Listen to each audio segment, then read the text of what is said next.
Bismillahirrahmanirrahim. Assalamualaikum warahmatullahi wabarakatuh. Pelajar-pelajar yang cikgu kasih sekalian. Okey, macam mana cuti sekolah? Okey ke semua? Okey, jadi hari ini insya-Allah kita akan belajar tentang satu lagi topik yang akan menyelesaikanlah kamu punya SKM, iaitu berkenaan dengan SKM level 2 Furniture Production Operation, pembuatan perabot. Jadi hari ni tajuk kita ialah Furniture Component Shaping and Forming.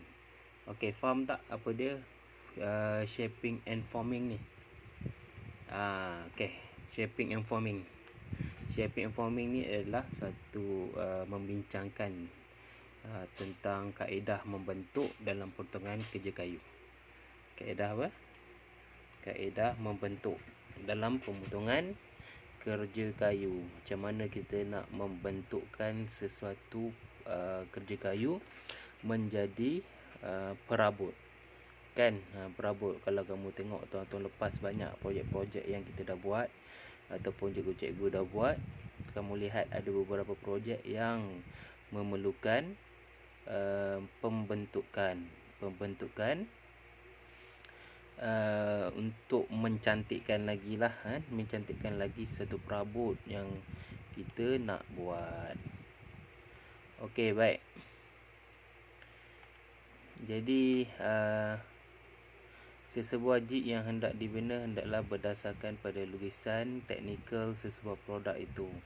Ini bertujuan untuk memastikan komponen perabot tersebut akan sama bentuk dan tepat berdasarkan saiz sebenar dalam pelan lukisan. Okey, jig, fixture and specification.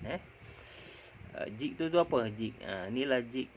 Jig ni dia macam kita punya tempat, macam kita nak buat pembentukan. Okey, kamu tengok contoh ni kan. Saya tunjuk contoh ni. Contoh macam kan nak buat kayu bulat macam ni kan. Bila nak buat kayu bulat macam ni, dia kena ada acuan dia. Dia kena ada acuan dia. Jadi kamu tengok acuan dia. Ni antaranya lah contoh acuan-acuan dia. Macam mana nak menjadikan sesuatu itu, tu kerja kayu itu menjadi apa yang kamu nak. Ni contoh dia. Okey, nak buat jig macam ni. Okey, nak buat jig macam ni. Nampak tak nak panah? Nak buat jig. Okey, nak buat jig macam ni. Dia perlu bahan-bahan yang seperti berikut lah kan. Antara bahan-bahan dia, dalam membuat jig, pemilihan bahan amat penting dalam memastikan pemilihan yang betul. Pastikan pembinaan jig memenuhi aspek teknikal yang betul. Antara bahan asas yang digunakan dalam pembinaan jig adalah ni contoh. Antaranya ialah kayu. Kemudian MDF. MDF. Tahu tak MDF tu apa?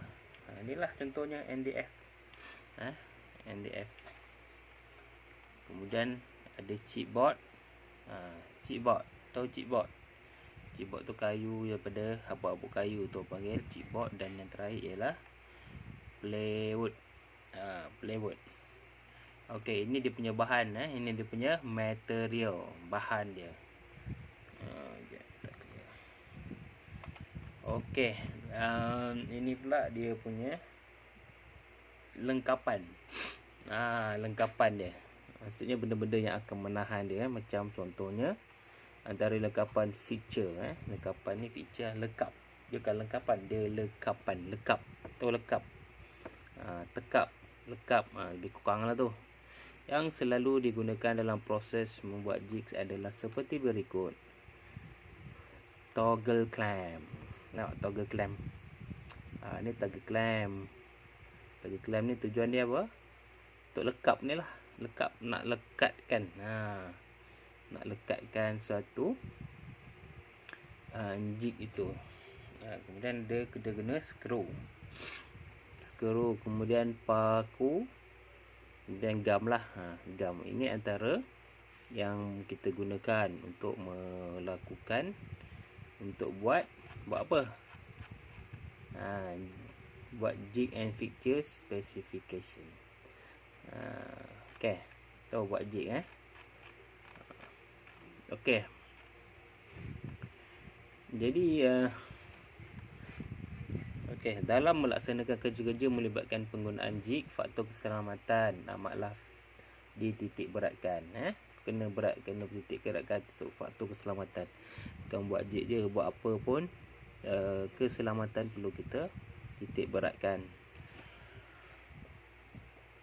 Pelatih mestilah sentiasa memakai lengkapan PPE keselamatan kendiri sepanjang melakukan kerja melibatkan penggunaan jig bagi mengelakkan sebarang kecederaan. PPE PPE tu tahu apa kan? Sekarang ni famous orang sebut PPE. Kena faham, kena tahu apa maksud PPE.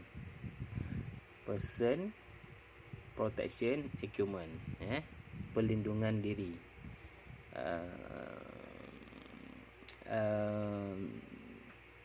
Alatan perlindungan diri. Sekarang ni orang pakai mask, orang pakai face shield, itu semuanya adalah PPE lah tu. Dalam bengkel pun kita ada PPE. Kita ada PPE kita kan. Kat sini Kemudian pelatih juga mestilah mendapatkan bimbingan dan tunjuk ajar daripada tenaga pengajar sebarang kemusykilan kedugaan bolehlah semasa proses kerja. Maksudnya kalau ada apa-apa masalah, jumpa kita cikgu yang bertugas lah.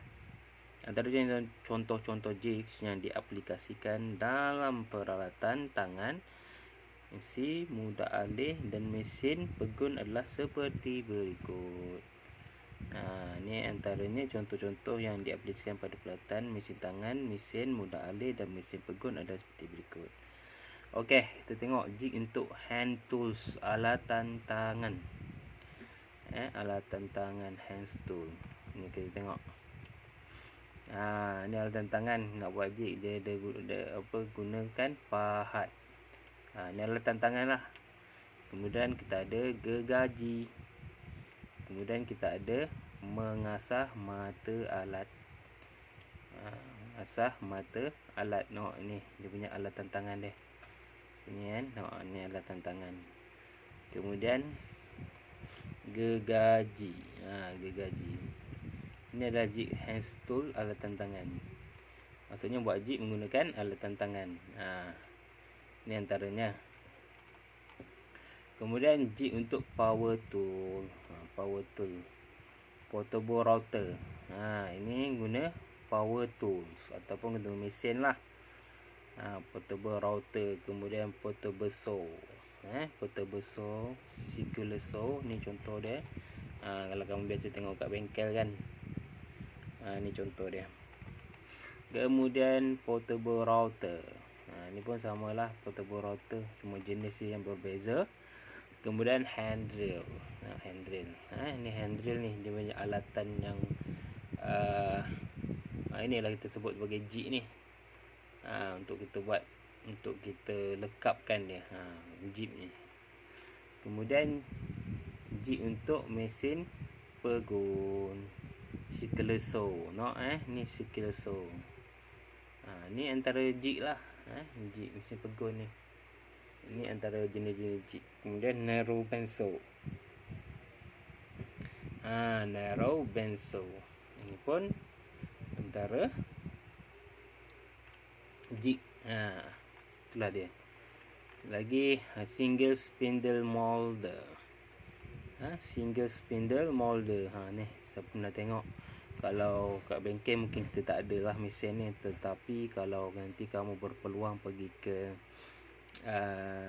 MITB ataupun kalau bahasa Inggeris panggil WISDEC, tempat dulu sini-sini kamu semua ada pergi kat sana, benda-benda ni lah yang kamu akan jumpa. Mesin yang hebat-hebat, mesin yang besar-besar. Nanti macam-macam mesin kamu akan jumpa. Kalau kat sekolah kita mungkin kita ada kekangan mesin, mesin-mesin yang kurang yang okey tapi masih kurang canggih. Tapi kalau kamu tengok sekarang dekat bengkel kita dah ada satu mesin yang agak canggih baru sampai. Nanti ada peluang kamu datang sekolah, kita boleh try ramai-ramai. Okey, jadi kemudian radial arm saw. Ni radial arm saw. Okey, mungkin setakat tu untuk jig. Jig. Okey, nanti kita akan masuk ke tajuk mold and template specification. Mold ni apa? Mold ni adalah acuan. Acuan. Ini adalah untuk mold. Okey, kita akan sambung mold pada video yang akan datang. Nanti lampiran kerja akan diberikan dan kamu perlu menyiapkan lampiran kerja yang akan diberikan. Okey, sekian. Assalamualaikum warahmatullahi wabarakatuh. Terima kasih.